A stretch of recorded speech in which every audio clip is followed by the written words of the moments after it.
what if everything you've been taught about, like, learning a language is just completely backward?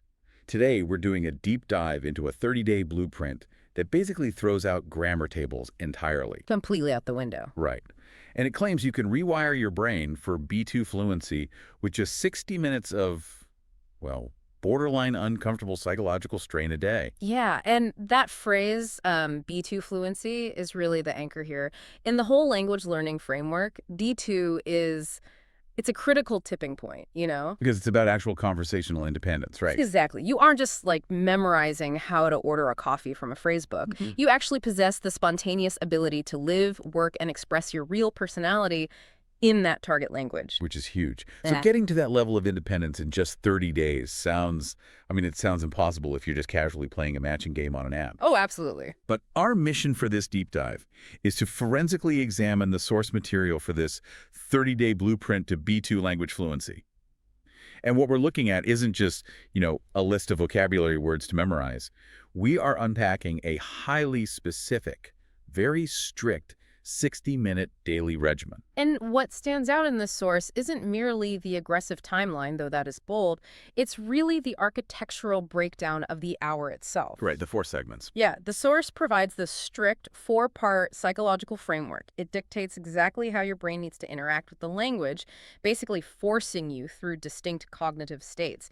You shift from like passive processing to highly demanding synthesis. Okay, let's unpack this framework then, because 60 minutes is not a lot of time, and this blueprint does not waste a single second. No, it really doesn't. The regimen kicks off with what it calls active listening, taking up the first 20 minutes, and the source explicitly insists that you dive straight into the deep end.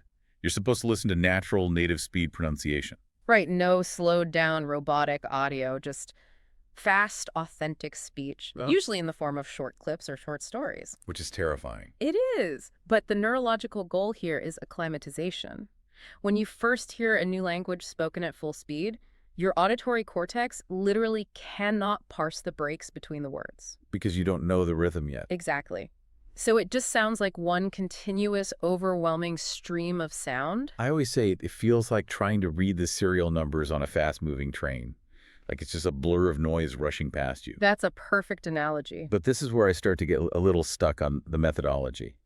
The blueprint says you have to follow these clips with a Q&A session, question and answer, done in various styles. Right. And it explicitly mandates focusing heavily on that Q&A pattern. But wait, if my brain is just hearing a blur, wouldn't it be way more immersive and honestly less stressful to just listen to the story on a loop until the blur starts to naturally separate into words? Well, let's look at what actually happens in the brain during passive looping. When you hear the same audio repeatedly, without a specific task attached to it, your auditory processing centers eventually start to just tune it out. Right.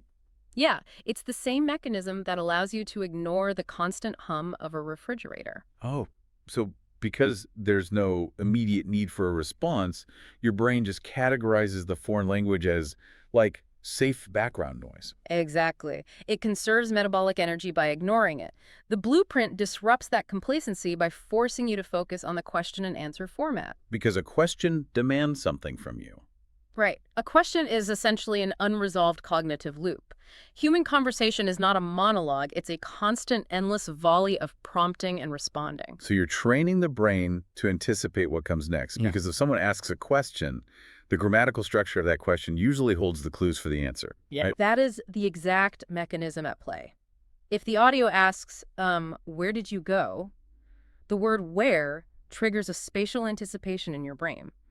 You start scanning the rest of the fast-moving train for a location. Oh, wow. You aren't just letting sounds wash over you anymore. You are actively hunting for data to complete a structural loop. By hyper-focusing on the Q&A pattern in these first 20 minutes, you're tuning your ear to the actual mechanics of human dialogue. You're hunting for conversational breadcrumbs. That makes a lot of sense. You aren't trying to understand every single word on the train. You're just looking for the specific car that holds the answer. Precisely. But spending 20 minutes applying that much mental energy just trying to parse the audio, your brain is going to be incredibly warmed up, but also super stressed. Which makes it the perfect physiological state to force a transition, because tuning the ear to the rhythm is only the first step. Right. Once you can hear the rhythm, the blueprint pushes you completely out of your comfort zone. Yeah, we are moving from the relative safety of just hearing the language to the sheer, unfiltered terror of actually speaking it, The fun part. if you can call it that. Right. The next 20 minutes of the daily hour are dedicated to what the blueprint calls shadowing in simulation. And the source explicitly states that the goal of this second phase is twofold. It's to develop pronunciation fluency and to break the barrier of fear. They actually call it a barrier of fear. They know exactly how terrifying this is for an adult learner. Oh, they know. The method requires you to take a video, pause it after every single sentence, and imitate the native speaker perfectly. And the text stresses that you aren't just repeating the vocabulary words. You have to specifically match their tone of voice and exactly how they link their words together. Yeah, that word linking is the secret to the natural speed you were hunting for during the listening phase. Native speakers don't say words in isolation. They blend consonants into vowels across word boundaries. But here is where the source introduces a method with a cringe factor that is, like, completely off the charts. Oh, the recording. Yes. It says you need to record a video of yourself doing this shadowing, and then compare it directly to the native speaker to instantly discover and correct your pronunciation mistakes. Right, using specific tools. Yeah, it mentions using applications like eLN, which functions as a specialized audio recording and shadowing tool in Duolingo. But I really have to push back here. Okay, go for it. Recording a video of yourself speaking a language you barely know sounds like pure torture. It's like hearing your own voice on a voicemail, Right. 10 times worse, because you know you're actively butchering the grammar and the accent. It is brutal. Is this level of brutal self-confrontation strictly necessary just to reach B2? The blueprint argues it is absolutely non-negotiable. That cringe factor you're describing, that is the physical manifestation of the fear barrier the source wants you to break. So you just have to lean into the Yeah. When you just read foreign words off a page, you're relying on your internal monologue, which usually applies your native language's phonetic rules to the foreign words. So I just sound like an American trying to speak French inside my own head. Ah. I sound great to myself, but terrible to everyone else. Exactly. Until you physically hear the contrast between the native speaker and your own voice recorded out loud, you cannot correct it. You aren't just learning words, you are learning the music of the language. The music, meaning like the actual melody of the sentence. Yes. Every language has a unique prosody. The pitch goes up at certain unexpected points, the rhythm pauses, the syllables are stressed differently. You cannot learn prosody from reading a textbook. That's true. By recording the video and playing it back, you create an immediate, inescapable feedback loop. You hear exactly where you are hitting the wrong notes. Okay, so you are essentially aggressively microdosing the embarrassment of making a mistake. Yeah. You hit pause, you mimic, you cringe at your recording, you correct it, and you repeat over and over. That's the process. And it dismantles the fear of sounding foolish. Hey. A massive reason people fail to reach conversational fluency is not because they lack vocabulary. Yeah. No, it's because they're simply too terrified of sounding stupid to actually open their mouths. Confronting that fear head on in a private, controlled environment where you can immediately correct yourself is a brilliant psychological tactic. It builds the genuine confidence you need to eventually speak to a real person. You are building immunity to embarrassment. I actually love that framing. But man, after 20 minutes of intense active listening, followed by 20 minutes of confronting your own video reflections and correcting your pitch, you are 40 minutes into your golden hour. You're definitely feeling it. The brain has got to be getting fatigued from all that physical mimicking. It is a really heavy cognitive load, but the blueprint anticipates that fatigue. It gives you a moment to catch your breath by moving away from the physical production of sounds. We transition into focusing on the architecture of the language. Right. The source dictates that the next 15 minutes are dedicated to building structures, or what it calls input. And this is where it relies entirely on the material you've already been working with. The notes. Yeah, the learner takes notes based specifically on the question and answer patterns from earlier. And this is where the methodology ties back brilliantly to the very first step, bypassing traditional grammar instruction almost entirely. Yeah, the source makes a massive claim here. It explicitly states that this step alone, just taking notes on the Q&A, is sufficient to form the general context of a sentence. Yeah. And I have to say, wait a minute. You're skeptical. Very. So we aren't memorizing massive conjugation tables. No. We aren't making flashcards for every single past, present, and future verb tense. Nope. Just taking notes on questions and answers is supposed to give you the whole context. That feels like trying to understand a whole jigsaw puzzle when you've only been handed the 4 corner pieces. How can that possibly be enough? Well, let's reframe that jigsaw puzzle analogy. Traditional language schooling hands you a massive pile of identical blank puzzle pieces, along with a dense textbook explaining the theoretical rules of how they should connect. Which is incredibly tedious and usually ends with me giving up and putting the puzzle back in the box. Exactly. But with this blueprint, taking notes on the Q&A is like realizing that every piece actually has a very specific, recognizable shape. Oh, I see. Once your brain recognizes that a certain type of question always yields a certain shape of an answer, Yeah. you don't need the theoretical textbook anymore. You are extracting the grammatical structures directly from a context you already understand. Wait, so what does my notebook actually look like after these 15 minutes? Am I just writing down English translations next to the foreign phrases? No, the text implies a focus on structural mechanics, not just rote translation. Let's say the audio asks, why didn't you call? And the native speaker's answer was, because I was working. You are writing down that specific pairing. Yeah. You physically highlight the target word for why and the corresponding word for because. You notice how the verb changes its shape when asking the question versus giving the statement? Ah, so instead of trying to memorize the academic rule for the past continuous tense, you just look at the sentence that is already built and you steal the blueprint. Exactly. It is the difference between context-driven learning and rule-driven learning.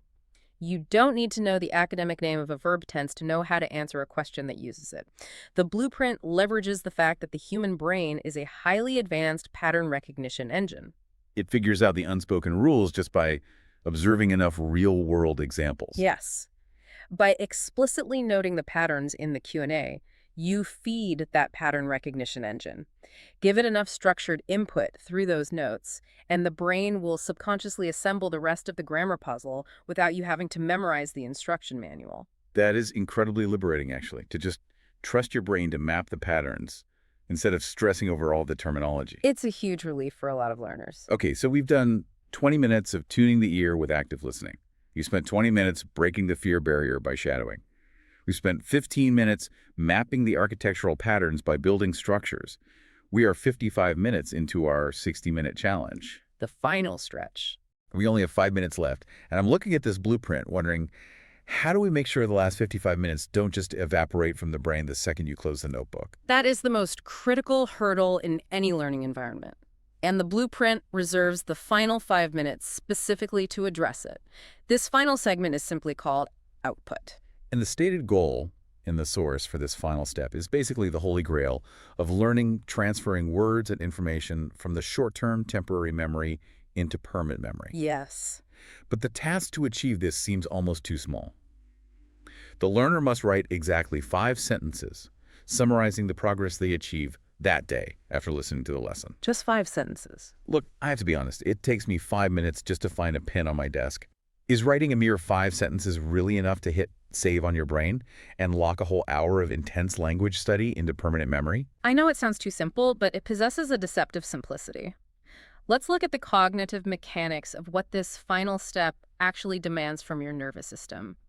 It isn't asking you to just passively copy down 5 random vocabulary words you heard during the hour. Right. It requires a massive act of forced recall and synthesis. Okay, yeah, because the text specifically mentions summarizing the progress achieved that day. And that distinction changes everything. To write those 5 sentences, you cannot parrot information.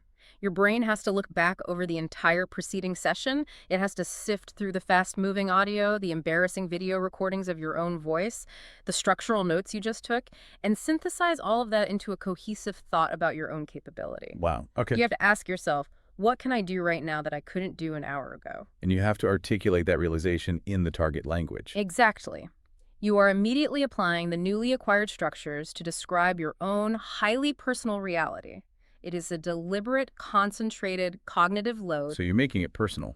Very. When you force your brain to recall, organize, and apply fresh material in a personal context, you create a powerful chemical signal. That specific effort tells your brain, hey, this information is vital. Do not discard this. Keep it.